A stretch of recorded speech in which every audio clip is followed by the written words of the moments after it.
राज्याच्या शालेय शिक्षण विभागातर्फे शिक्षण हक्क कायद्यानुसार खासगी आणि इंग्रजी माध्यमाच्या शाळांमधील 25% राखीव जागांसाठी प्रवेश प्रक्रिया सुरू झाली असून यासाठी 10 मार्चपर्यंत ऑनलाईन अर्ज करता येणार आहेत. पण यंदा विद्यार्थ्यांच्या निवासस्थानापासून 1 किलोमीटरच्या अंतरातील शाळांनाच प्राधान्य देण्यात येणार आहे. त्यामुळे अनेक विद्यार्थी प्रक्रियेआधीच प्रवेश प्रक्रियेतून बाद झाल्याचं चित्र बघायला मिळालंय. आरटीई अंतर्गत अनुसूचित जाती, अनुसूचित जमाती, इतर मागासवर्ग, विमुक्त जाती, विशेष मागासवर्ग, भटक्या जमाती, आर्थिक सामाजिक दृष्ट्या दुर्बल घटक, HIV बाधित, अनाथ, दिव्यांग आणि कोविडमुळे पालक गमावलेल्या बालकांना प्रवेश दिला जातो. आर्थिक दुर्बल घटकासाठी पालकांचे वार्षिक उत्पन्न 1 लाखापेक्षा कमी असणे आवश्यक आहे. यंदा घरापासून 1 किलोमीटर किंवा त्यापेक्षा कमी अंतरावरील शाळाच पोर्टलवर दिसणार आहे. त्यामुळे पालकांमध्ये मोठी नाराजी व्यक्त केली आहे. शासनाने 1 किलोमीटर अंतरावरची अट रद्द करावी अशी मागणी पालक वर्गातून होतीये. RTE मध्ये जी जाचक अट घातलेली आहे शिक्षणासाठी, तर ती अट सरकारने कमीत कमी 5 ते 6 किलोमीटर करण्यात यावी. कारण याच्यामुळं काय होऊ राहिलं की गोरगरीब जे खेड्यापाड्यातील लोक आहेत हे याच्यापासून वंचित राहू राहिले.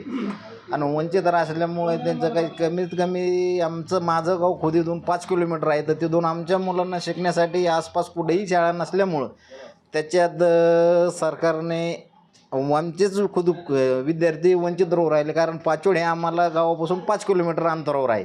तर आमच्या इथले जे विद्यार्थी आहेत, आसपासचे जे खेड्यापाड्यातले विद्यार्थी आहेत, हे याच्यापासून वंचित राहू राहिले असल्यामुळे सरकारने याच्यात विचार करून कमीत कमी 5 ते 6 किलोमीटरच्या अंतरावरील समावेश करून घेण्यात यावा ही सरकारला विनंती आहे.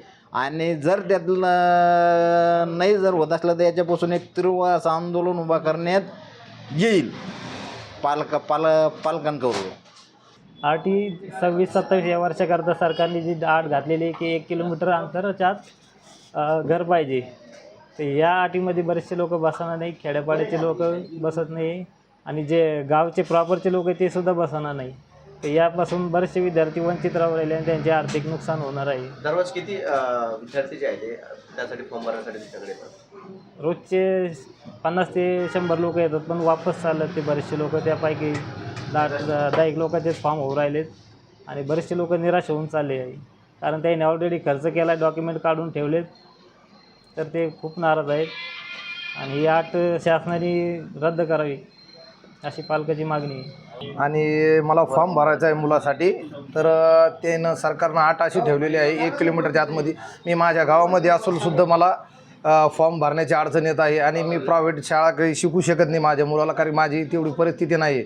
तर हे सरकारनं गंभीरता घ्यावे आणि त्याची अट वाढावे 4 ते 5 किलोमीटरच्या पुढं, की अनेक पालक येऊन वापस चालले आहेत. तर हे सरकारशी तर त्याची अट वाढवावी. प्रत्येक इंग्लिश स्कूल हे गावाच्या बाहेर 1 किलोमीटर ऑलरेडीच असतं, किंवा संस्था चालक काय करतात, जाणून बुजून 2 ते 3 किलोमीटरपर्यंत घेतात आणि त्यांनी सरकारवर प्रेशर करून आज नियम बदललेला आहे. याच्यामुळं गोरगरीब जनतेचे जे मुलं आहे यांना शिक्षण घेण्यासाठी खूप अडचण येत आहे. या निर्णयाच्या विरोधात पालकात तीव्र नाराजी आहे आणि यासाठी जन आंदोलन उभा करण्याची एक तयारी पालकात दिसते आजकाल. माझं गाव या अगोदरच्या निर्णयामुळे येत होतं. माझं गाव स्कूलपासून ते 2.5 ते 3 किलोमीटरवर होतं आणि शासनाचा नियम पण 3 किलोमीटरपर्यंत होता. आज तो 1 किलोमीटरवर आल्यामुळं माझं गाव मुरमा इथून 3 किलोमीटर आहे.